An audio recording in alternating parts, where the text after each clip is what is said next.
രാത്രിയിൽ കുഞ്ഞ് എന്നോടാണ് ഉറങ്ങാറുള്ളത്. ഇപ്പോൾ രാത്രി ഒരു 10 മണി കഴിഞ്ഞപ്പോൾ അവൾ ഭയങ്കരമായിട്ട് ചുമയും ശ്വാസമുട്ടലും. ഒരു 2 മണി 3 മണി വരെയായിട്ടും നമുക്ക് ഉറങ്ങാൻ പറ്റുന്നില്ല. എന്നെ ഉറങ്ങുന്നില്ല. എനിക്ക് പിറ്റേ ദിവസം വെളുപ്പിനെ 5:30 എഴുന്നിട്ട് ജോലിക്ക് പോകേണ്ടതാണ്. എന്നെ ഉറക്കാൻ പറ്റുന്നില്ല.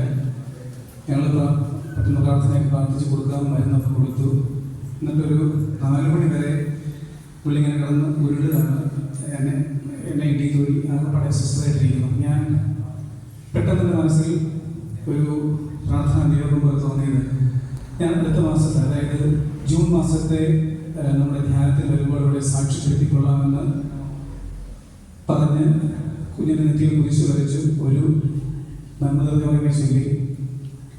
എന്തോ ഒരു 2 മിനിറ്റ് കഴിഞ്ഞപ്പോൾ അവൾ സ്വസ്ഥമായിട്ട് ഉറങ്ങി. ഒരു അത്ഭുതം പോലെ പെട്ടെന്ന് ആൾ സ്വിച്ചിട്ട ഒരാളുടെ ഉറങ്ങിപ്പോയി. പിന്നെ ജൂൺ മാസം ധ്യാനത്തിന് അതിന് മുമ്പത്തേത് ബ്രദർ നാട്ടിൽ പോയ സമയത്ത് അന്ന് ധ്യാനത്തിന് മുമ്പ് എനിക്കത് സാക്ഷി പറയാൻ പറ്റിയില്ല. കാരണം തിരക്കിനിടയ്ക്ക് ഞാൻ മനസ്സിൽ നിന്ന് വിട്ടുപോയി. എന്തോ അതും എന്നെ കൊണ്ട് ചെയ്യിച്ചതാണ് ഞാൻ കരുതുക. കാരണം അതെൻ്റെ ജീവിതത്തിലൊരു വലിയ അനുഭവത്തിലേക്ക് കൊണ്ടുവരാൻ ചെയ്തതാണെന്ന് കരുതുക. ഞാൻ ആ ധ്യാനം കഴിഞ്ഞിട്ട് പോയിട്ട് അന്ന് വൈകിട്ട് രാത്രിയിൽ ഞാൻ സാക്ഷി പറയാതെ പോയി നന്ദികേട് കാണിച്ചു. അന്ന് രാത്രിയിലും അതേ അവസ്ഥ കുഞ്ഞിന് സംഭവിച്ചു. ഞാൻ പിറ്റേന്ന് രാവിലെ ബ്രദറിന് ഞാൻ ജോലി സ്ഥലത്തായിരുന്നു. ബ്രദറിനെ മെസ്സേജ് ഞാൻ ഗ്രൂപ്പിൽ കൂടി ഞാൻ സാക്ഷ്യം പറഞ്ഞോട്ടെ. ബ്രദർ പറഞ്ഞ് സാരമില്ല, പ്രാർത്ഥിച്ചോളാം.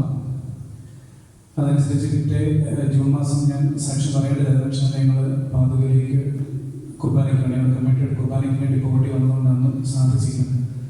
അതുകൊണ്ടാണ് ഇന്ന് നിങ്ങളുടെ മുന്നിൽ ആ സാക്ഷ്യം പറയുന്നത്. അതിനുശേഷം സാധാരണ ഇടയ്ക്കൊക്കെ അവർക്ക് തുമ്മൽ ചെയ്തിട്ടും എപ്പോഴും മാസത്തിൽ 1-2 പ്രാവശ്യം ഉണ്ടാറുള്ളതാണ്. അതിനുശേഷം കാര്യമായിട്ട് പ്രശ്നങ്ങളൊന്നും കുഞ്ഞില്ല. 2 കാര്യങ്ങൾ ഇതിൽ കൂടി ഞാൻ എൻ്റെ വ്യക്തിപരമായ ജീവിതത്തിൽ അനുഭവിച്ചത്. ഒന്ന്, നമ്മുടെ ഈ കമ്മ്യൂണിറ്റിയെ, നമ്മുടെ ഈ കൂട്ടായ്മയെ ദൈവം വളർത്തുന്നു. അത് മറ്റുള്ളവർക്ക് വേണ്ടി പങ്കുവയ്ക്കപ്പെടാനുള്ളതാണ്. ഇനി മറ്റുള്ളവർക്ക് നമുക്ക് നൽകുന്ന അനുഗ്രഹത്തെ നമ്മൾ പങ്കുവെച്ച് നൽകുന്നില്ലെങ്കിൽ ദൈവം വീണ്ടും ചുരുക്കി പിടിക്കാനുള്ള ഒരവസ്ഥ നമ്മുടെ ജീവിതത്തിലുണ്ട് എന്ന ഒരു തിരിച്ചറിവ് കൂടി എനിക്ക് ലഭിച്ചു. യേശുവെ നന്ദി, യേശുവെ സ്തോത്രം. കുഞ്ഞിനെ സമർപ്പിച്ച് പ്രാർത്ഥിക്കുക. ആദ്യമായിട്ട് അവൾ മൈക്ക് കയ്യിലെടുത്ത് ഒരു പാട്ട് പാടാൻ ആഗ്രഹിച്ചിട്ടുണ്ട്. ചെറിയ ഉറക്ക ക്ഷണത്തിലൊക്കെയാണ് കമ്മ്യൂണിയൻ സോങ്ങിന് പാട്ട് പാടാൻ ഇരിക്കുന്നുണ്ട്. ആൾക്കാർ പ്രാർത്ഥിക്കുക. യേശുവെ നന്ദി, യേശുവെ സ്തോത്രം.